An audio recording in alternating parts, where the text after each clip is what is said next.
My grandmother stayed in Vanport. She lived in Vanport, and the night of the flood, she was over in Vancouver, so she was pretty fortunate in that. But I mean, I guess after the Vanport, that's when the blacks really came into Portland, because before that, you couldn't even be here in Portland. They had exclusion laws. You couldn't let the sun go down here in Portland. The penalty for being black and being in Portland was a whipping. That was written in the Constitution. You go down to Salem. Matter of fact, it was just of late that they kind of took that stuff out. They had a vote to take that stuff out. But I'm sure they got the original somewhere down in PO to where you couldn't be here. Like I said, this was set up for white folks, man, this whole thing. I love Portland, but I hate Portland.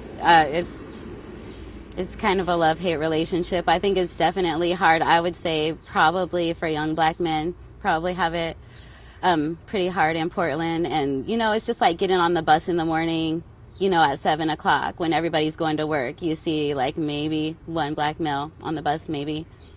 So it's just kind of odd. There's really odd things. I think people fear black males here. That's something that I've personally noticed. I think it's a lot easier for females. But, yeah, Portland's a unique place. We go to another club to shoot a video, and they ran after us. How you doing? I mean, ran. Not like hurry. I'm talking about you can hear them running. What do you want? What are you doing here?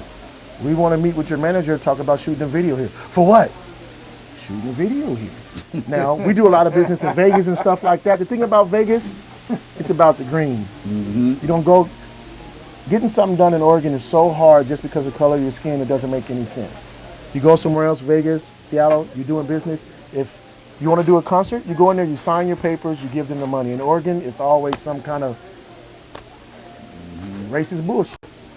And it's 2005, let it go. Yeah, let it go. Let it go. Please. Hell no, not in our backyard.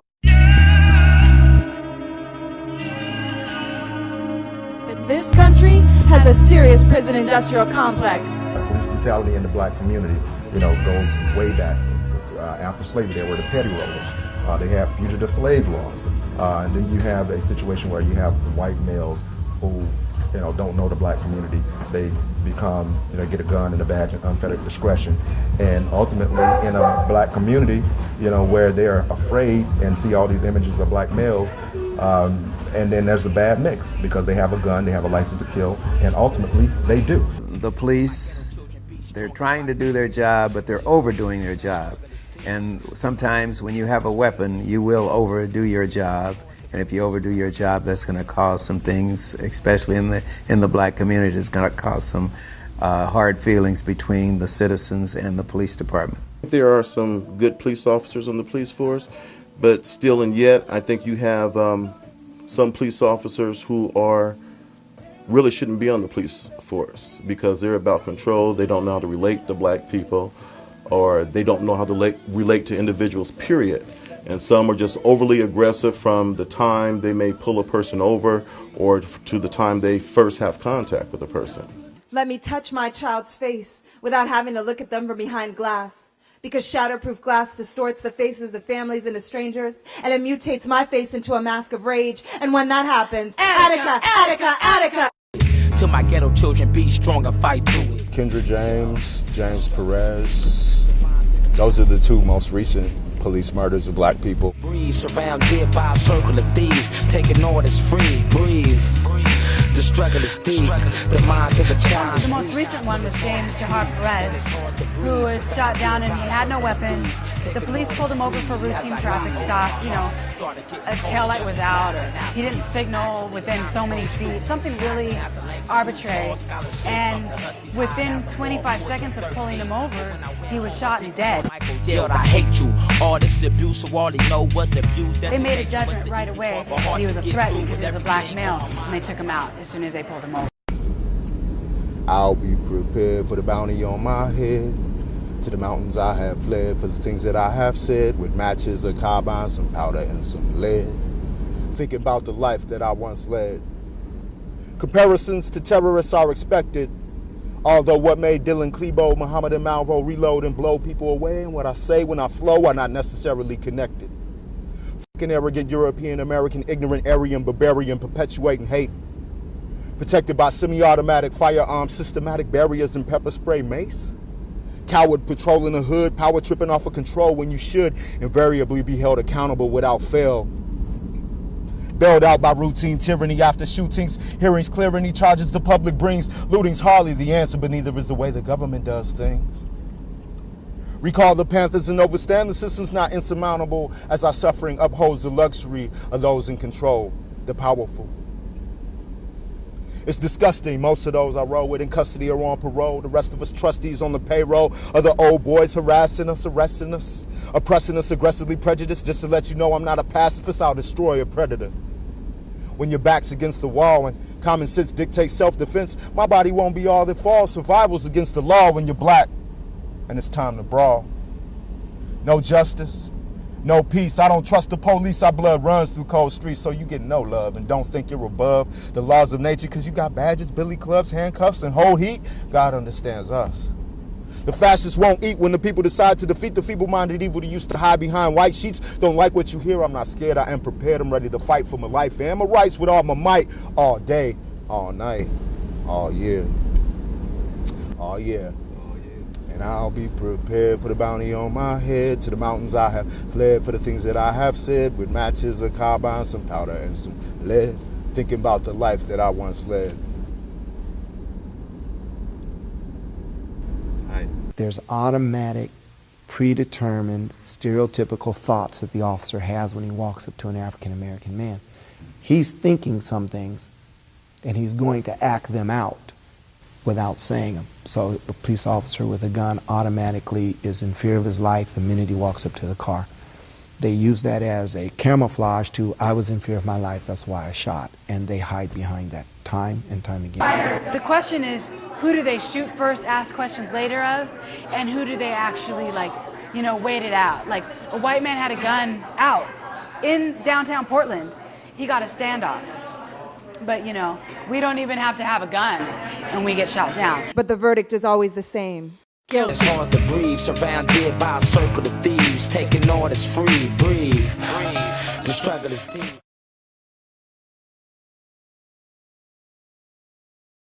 Billy Eckstein to me was the man. He had that voice and he had the charisma about himself that just made him great. And then coming on to get into the rebels of our first real rebel was Marvin Gaye. He made all those songs, you know, and even Motown didn't want him to make them because, you know, what's going on? You know, he's talking about the war and all of that, you know, and they didn't want him to make them because they didn't think they would sell because Motown was trying to move, you know, to the center so blacks and whites would buy their records, and he decided he was going to do it anyway, you know. I know I had a chance to see Cab Calloway. He came to Portland to play with the Oregon Symphony, and I went down and asked him, I said, you have an icon coming in the black community. There's not going to be anyone here to see him. Is there any way I can get some tickets so I can sell them at my beauty and barbershop? So they gave me 70 tickets.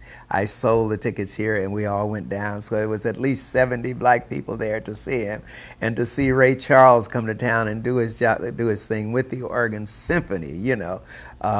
It's just some of the people that I really admired, and it's hard to see him go, but of course everybody has to go. And James Brown, of course, he did his thing with say it loud, I'm black and I'm proud. You know, I think he went a little bit over when he said it's a man's world, because everybody knows it's not a man's world. You know, every married man knows that it's not a man's world. And I think later on he found that out. It really wasn't his world, you know. I don't personally feel like there's a lot of connectedness between folks from the civil rights generation and folks from the hip-hop generation. I think like a lot of that has to do with the fact that during the Reagan years, a lot of families were destroyed, and a lot of people got caught up in the criminal justice system behind crack in the neighborhood. And a lot of people, I work in the schools, a lot of young kids had parents that were young that just aren't around physically. So it seems like there's a void that was created. With the swearing that goes on, you know, it just turns off all adults. You know, it's just like on the TV right now.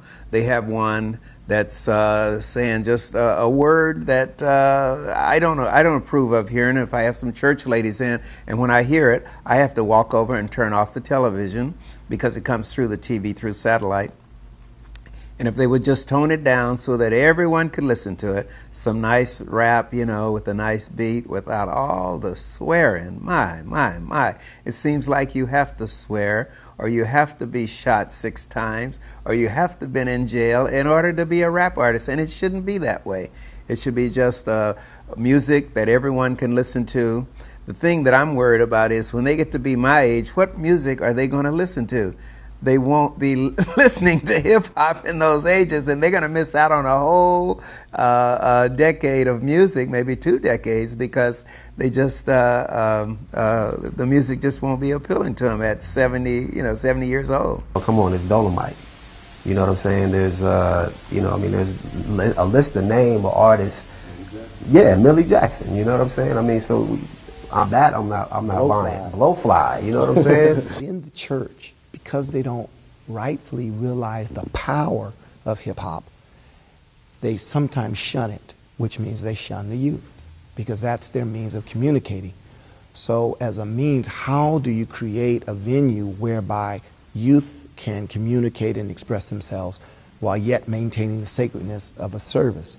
So for those that are thinking in that vein, it's important that religious institutions have a way for young people to express themselves in hip-hop in a controlled environment where the young people can enjoy themselves and enjoy what young people enjoy.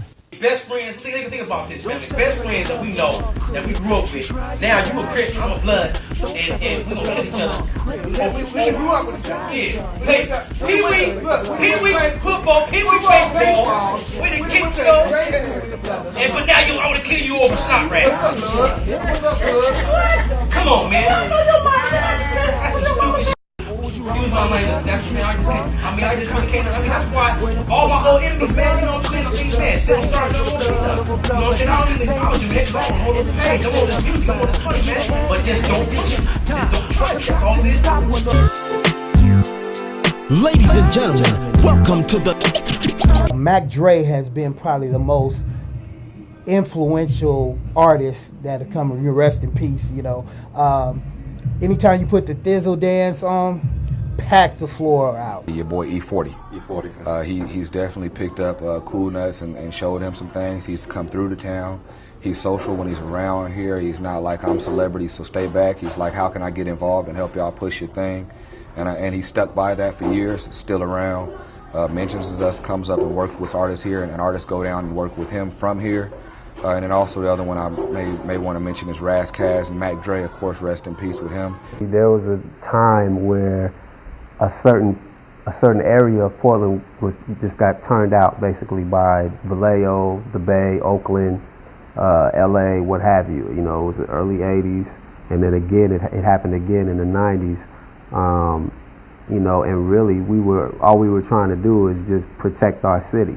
You know what I mean? Because Cass was trying to come up here and pretty much take it over. You know, we was just like, nah, this is our city. Oh, y'all, okay, y'all standing up for your thing. Okay, so it happened once again. And in the 90s, it happened, you know, in the 80s, it happened in terms of like with gangbanging. And then in the 90s, it happened with music. You know, they tried to come up here and the funny thing is, instead of it becoming like a war or any kind of an issue, we pretty much became their biggest market in terms of their record sales.